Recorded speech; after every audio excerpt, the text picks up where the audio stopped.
The little boy stood in the center of the courtroom, wide-eyed, voice shaking as he pointed directly at the royal guard in the defendant's box and said, "He touched me." A stunned silence fell over the room. Gasps echoed, cameras snapped, reporters leaned in, and the man at the center of it, Corporal Ezra Flint, stood motionless. No lawyer by his side, no one to speak for him, just his uniform and the crushing weight of the accusation. But what did the boy truly mean?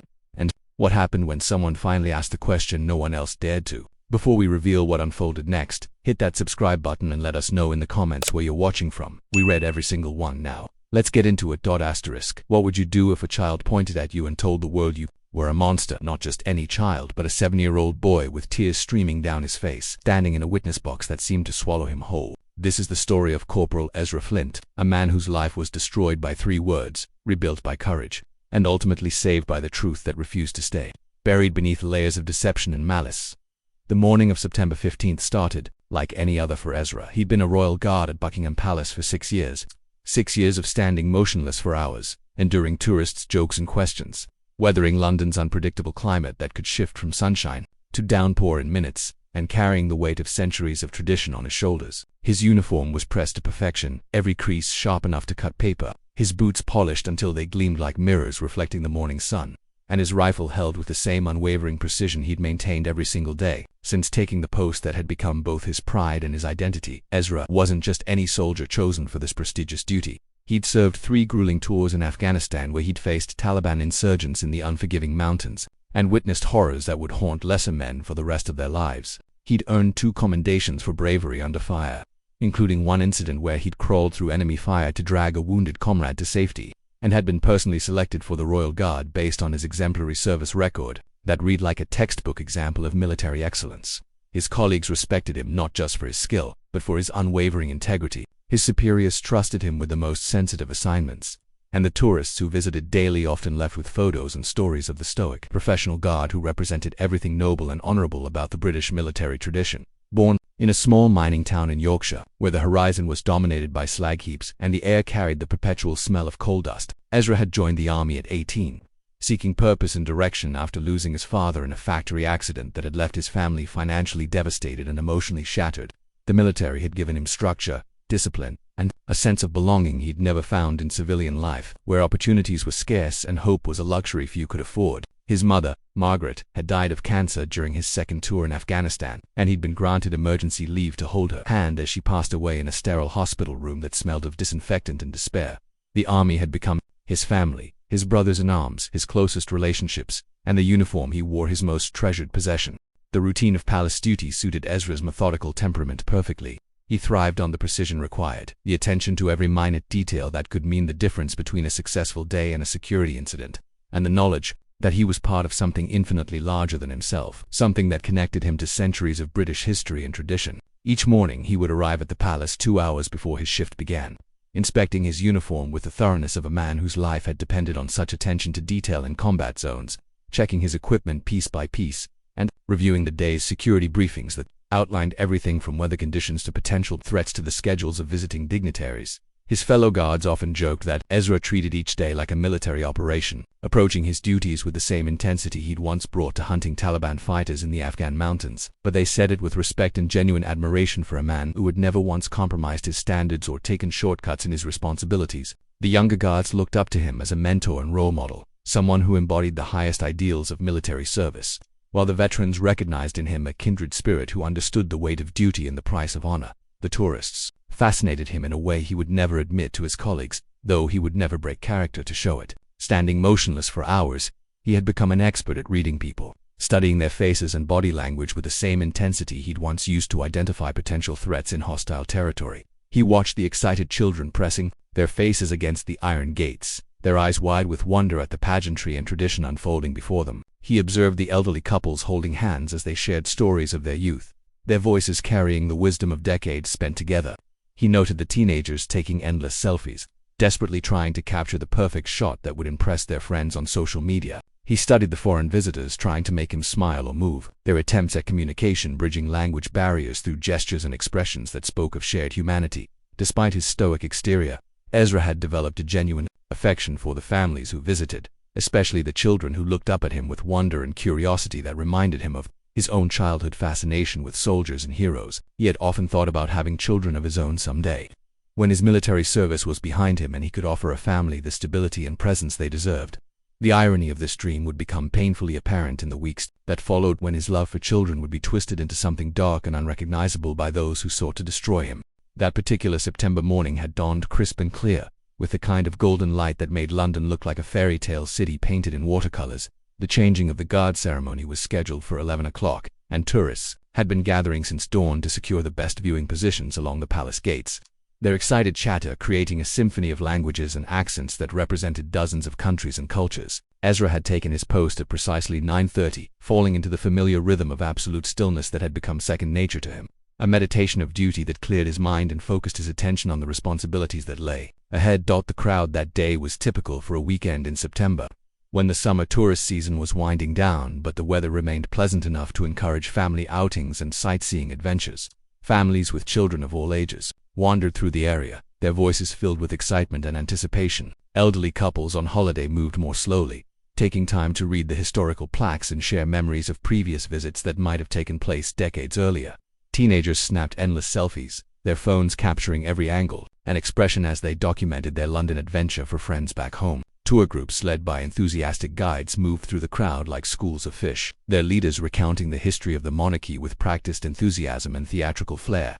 Among them was Lena Carter, a 34-year-old marketing executive from Manchester who had spent months planning this special weekend getaway with her 7-year-old son Oliver. She was a woman who carried herself with the confidence of someone who had learned to navigate the world as a single mother. But there was also a weariness around her eyes that spoke of long nights spent worrying about bills and the future, of sacrifices made and dreams deferred in service of providing for her child. This London trip represented more than just a vacation. It was a celebration of their little family's resilience and a promise to Oliver that despite the challenges they faced, there would always be moments of joy and adventure in their lives together. Oliver was the kind of child who seemed to absorb the world around him with an intensity that sometimes worried his mother. He was quiet and thoughtful, the type who preferred books to playground games and often seemed to understand adult conversations with an intuition that was both precocious and occasionally unsettling. He'd been excited about seeing the guards for weeks, asking endless questions during the train ride from Manchester about their uniforms, their horses, their duties, and whether they were allowed to smile or speak to visitors. Lena had answered his questions with patience and humor, delighting in his curiosity while silently marveling at the depth of his interest in the ceremony and tradition they were about to witness. The boy had always been extraordinarily sensitive to his environment, picking up on adult emotions and tensions with an intuition that sometimes surprised and occasionally alarmed his mother. He'd struggled significantly with his parents' divorce, asking probing questions about why his father had moved away and when he might return. Questions that revealed a child's desperate need to understand a world that had suddenly become unstable and unpredictable. Lena had done her best to provide honest but age-appropriate answers, consulting child psychologists and reading parenting books in her attempts to help her son navigate the emotional complexities of a broken family. But she knew that Oliver carried emotional wounds that were still healing, invisible scars that made him more vulnerable to stress and anxiety than other children his age. As the ceremony began, Oliver pressed against the palace gates with the enthusiasm of a child experiencing something magical for the first time. His small hands gripped the iron bars as he watched the guards march in perfect formation, their movements synchronized with mechanical precision that seemed to defy human limitations. Ezra, positioned at his usual post near the main entrance, maintained his stoic expression as cameras flashed like lightning, bugs in the morning sun, and voices chattered in dozens of languages around him, creating a babel of excitement and anticipation that seemed to energize the very air around the palace. The morning sun cast long shadows across the courtyard, and the familiar sounds of London traffic provided a constant backdrop to the tourist chatter. The rumble of buses and the honking of taxi horns mixing with the excited voices of visitors from around the world. Street vendors hawked their wares just beyond the palace grounds, selling everything from postcards to Union Jack keychains to tourists eager to take home a piece of British culture. The smell of roasted chestnuts from a nearby cart mixed with the exhaust fumes of passing cars and the faint scent of autumn flowers from the palace gardens, creating an olfactory symphony that was distinctly London. For nearly an hour, everything proceeded with the clockwork precision that had made the changing of the guard ceremony one of London's most popular tourist attractions. The tourists took their photos, snapping thousands of pictures that would be shared on social media and treasured in family albums for years to come. The guards maintained their positions with a discipline that had been drilled into them through months of training and years of service. The atmosphere was festive and relaxed, filled with the kind of innocent joy that comes from shared experiences and the witnessing of time-honored traditions that connect us to something larger than ourselves. Ezra had noticed the mother and son near the gates early in his shift, had observed the boy's obvious fascination with the ceremony and the mother's patient attention to her child's endless questions and observations. He had felt the familiar warm satisfaction that came from representing something that brought such pure joy to visiting families, something that reminded him why he had chosen the life of service and why he took such pride in his role as a guardian of British tradition and history. The boy's excitement was palpable and infectious, and Ezra found himself hoping that the child would have the kind of positive experience that would become a treasured memory for years to come. In his 6 years of palace duty, he had seen thousands of children experience this same wonder and excitement, and it never failed to remind him of the importance of his role and the privilege of being part of something that could create such joy and inspiration in young minds. It was at approximately 10:45 a.m. that everything changed in a way that would shatter multiple lives and expose the dark underbelly of a system that was supposed to protect the innocent while ensuring justice for all. The transformation was so sudden and dramatic that it seemed to violate the natural order of things, like a beautiful day, suddenly turning into a nightmare without warning or explanation. Oliver had been growing restless, as children often do, tugging at his mother's sleeve and asking when they could go get ice cream. His attention span finally reaching its limit after nearly an hour of watching the formal ceremony. Lena had been trying to balance her son's impatience with her own desire to fully experience the ceremony they had traveled so far to see, checking her phone to respond to a work email that couldn't wait even during their weekend getaway, when she heard Oliver's sharp intake of breath, a sound that every parent learns to recognize as the precursor to either excitement or terror. Looking up from her phone screen, she saw her son backing away from the gates with a speed and urgency that immediately triggered her maternal alarm system. His face was pale as chalk, drained of the rosy color that had been there moments before, and his small body was trembling with a violence that seemed to come from somewhere deep inside him. The change in him was so sudden and dramatic that several other tourists noticed and began to stare, their own conversations trailing off as they sensed that something was terribly wrong with the little boy who had been so excited just moments before. Oliver's eyes were wide with terror, pupils dilated with fear, and he was pointing a shaking finger directly at Ezra with the kind of accusatory gesture that seemed to cut through the air like a blade. His mouth opened and closed several times before any words emerged, as if his mind was struggling to process something too horrible to articulate. "Mummy," Oliver whispered, his voice barely audible above the crowd noise, carrying a tone of confusion and terror that would haunt Lena for the rest of her life. "Mummy, he touched me." The words hung in the air like a poison cloud, seeming to contaminate everything they touched. Lena felt her heart stop beating, felt her blood turn to ice in her veins, felt the world suddenly become a dangerous and unpredictable place, where the unthinkable could happen in broad daylight surrounded by hundreds of witnesses. She dropped to her knees beside her son without caring about the dirty pavement or the stares of strangers, pulling him into her arms and feeling his small body shaking against her chest like a leaf in a hurricane. "What did you say, baby?" she asked, her voice tight with fear and confusion, her mind racing to process what she had just heard while simultaneously rejecting it as impossible. "What happened? Tell Mummy what happened." Oliver's response would be seared into her memory forever, would wake her up at night for months to come, would force her to question everything she thought she knew about the world and her ability to protect her child. "He touched me in my private places. The soldier man touched me where he's not supposed to touch." The effect was immediate and catastrophic, like a bomb exploding in the middle of a peaceful gathering. The crowd around them fell silent as if someone had suddenly turned off the volume on the world, then erupted in shocked gasps and angry murmurs that spread through the tourists like ripples in a pond. People stepped back instinctively, creating a widening circle around Lena and Oliver as if proximity to the accusation might somehow contaminate them with its horrible implications. Phones appeared in hands like magic, cameras turned toward Ezra with the hungry intensity of predators sensing weakness, and within minutes, the first shaky videos were being uploaded to social media platforms where they would be shared thousands of times and viewed by millions of people around the world.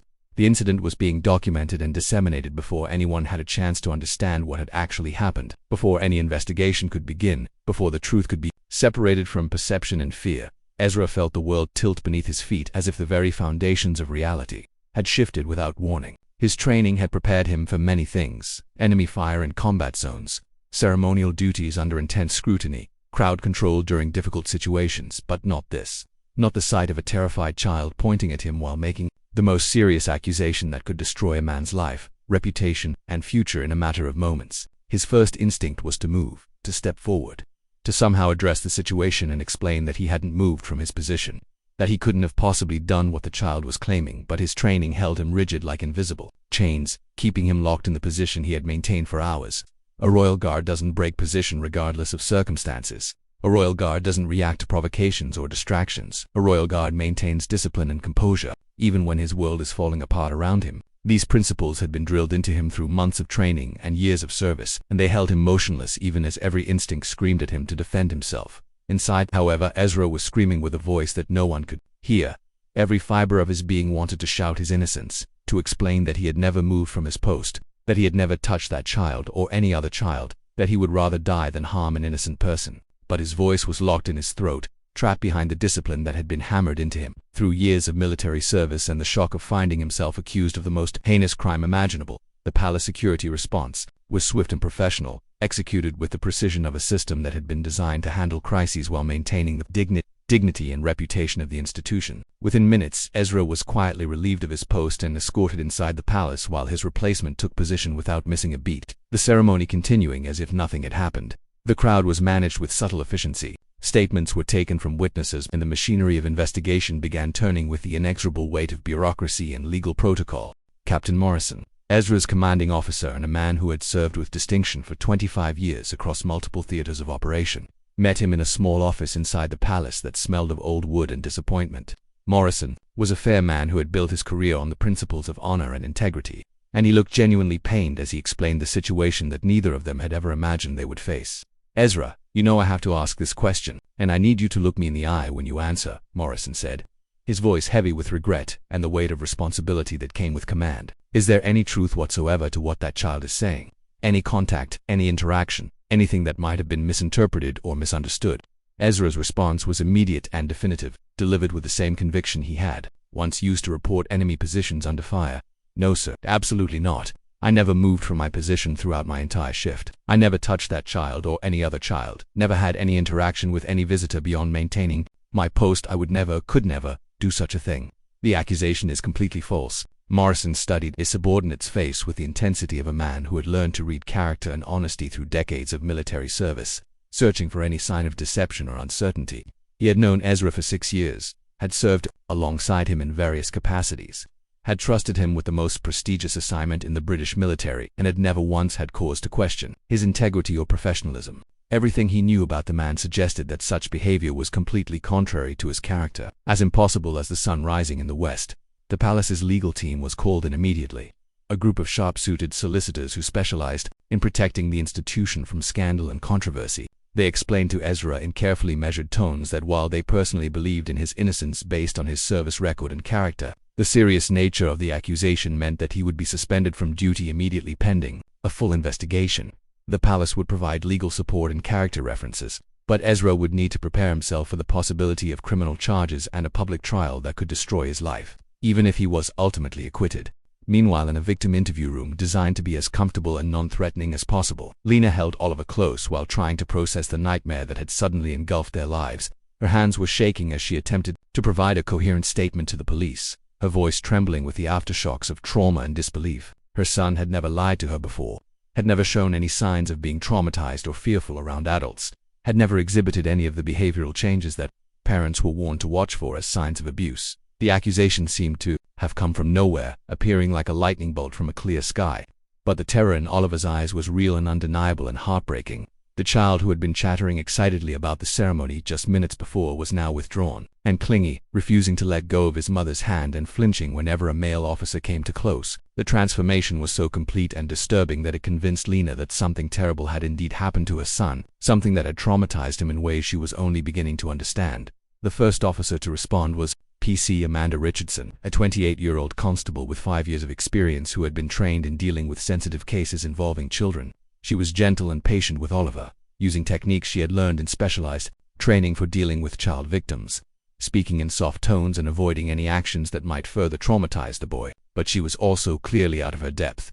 This was her first case involving such serious allegations against a high-profile figure, and she knew that every decision she made would be scrutinized by her superiors and potentially by the media. When Richardson called for backup and specialist support, she was told that the case would be handled by a detective with specific experience in child abuse cases. Within an hour, Sergeant Colin Dwyer of the Metropolitan Police arrived at the palace, his presence bringing an air of authority and competence that seemed to reassure everyone involved. Dwyer was a 20-year veteran with a reputation for thoroughness and a specialty in cases involving crimes against children. and he approached the investigation with what appeared to be professional dedication and genuine concern for the young victim. What no one realized at the time was that Dwyer had his own history with Ezra Flint, a history that would poison the investigation from the very beginning and turn what should have been an objective search for truth into a personal vendetta that would destroy lives and pervert the course of justice. The history between the two men went back 5 years, to a time when Dwyer was still ambitious and aggressively seeking advancement within the Metropolitan Police hierarchy, driven by a combination of genuine dedication to law enforcement and personal ambition that sometimes clouded his judgment. He had been assigned to a special security detail during a state visit, working alongside military personnel to ensure the safety of visiting dignitaries in what was considered a prestigious assignment that could make or break a career. The work was high-profile and demanding, requiring cooperation between multiple agencies and absolute professionalism from all involved. For a sergeant with aspirations of advancement, it was exactly the kind of assignment that could open doors and create opportunities for promotion and career development. Dwyer had been younger than cockier, and less careful about following protocol and maintaining the professional standards that were expected of officers working in such sensitive positions. During one shift, he had been caught harassing a group of tourists, demanding to search their bags without proper legal justification and making inappropriate comments about their appearance and behavior. The incident had been witnessed by several people, including both civilians and fellow officers, and had been reported through proper channels as a serious breach of professional conduct. Sergeant Ezra Flint, who had been serving as the military liaison for the security operation, had been forced to file an official complaint about Dwyer's behavior. The complaint was not made lightly or out of any personal animosity, but rather out of a sense of duty and responsibility to maintain the professional standards that were essential for such high-profile operations. The incident had resulted in Dwyer's immediate removal from the prestigious detail and a formal reprimand in his personnel file, a black mark that had effectively stalled his career advancement and cost him the respect of his colleagues who had witnessed his unprofessional behavior. The humiliation had been complete and public, and it had left Dwyer bitter and resentful toward the military personnel who had, in his twisted view, cost him his shot at promotion and career advancement. Now, 5 years later, he found himself in a position to investigate the very man who had humiliated him, and the opportunity for revenge was too tempting to resist, especially when he convinced himself that he was simply being thorough in his investigation of someone he had always believed was arrogant and self-righteous.